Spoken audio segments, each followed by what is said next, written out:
ఇలా మీకు జిలుగు బత్తాలు ఎలా తెచ్చుకోవాలి, ఎక్కడ తెచ్చుకోవాలి చెప్తాను, వినండి పూర్తిగా లాస్ట్ వరకు. మన ప్రతి మండలానికి రైతు వేదికలు కేసీఆర్ గారు కట్టించారు. మన రైతు వేదికలలో ఏఓ సార్లు ఉంటారు. ఆ ఏఓ సార్ల దగ్గరికి మన పట్టా, పాస్బుక్ మరియు ఆధార్ కార్డు పట్టకపోతే మనకు ఒక ఓటీపీ కొట్టి ఇస్తారు. ఆ గవర్నమెంట్ వెబ్సైట్లో ఇలా ఇలా ఓటీపీ కొట్టి ఇస్తారు ఏఓ సార్లు ఒక గవర్నమెంట్ వెబ్సైట్లో.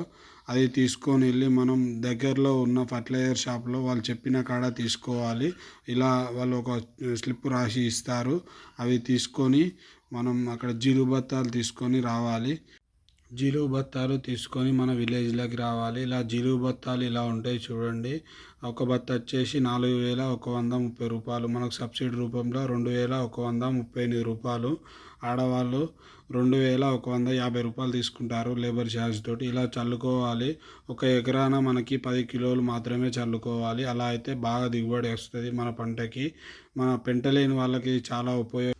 మా విలేజ్లోనే కాదు, ప్రతి విలేజ్కి ఒక మండలం తరపున ఒక రైతు వేదిక ఉంటుందండి. ఆ రైతు వేదికలో వెళ్ళి మీరు తెచ్చుకోండి. ఇది చాలా పంట. ఇది నాటేసే ముందు ఒక నెల రోజుల ముందు చల్లుకుంటే ఒక చిన్న సైజులో బాగా దున్నడానికైనా దేనికైనా మంచిగా పనిచేస్తుంది. చాలా మనిషి ఎత్తు పెరిగినాక దున్నడానికి చాలా ఇబ్బంది అవుతుంది.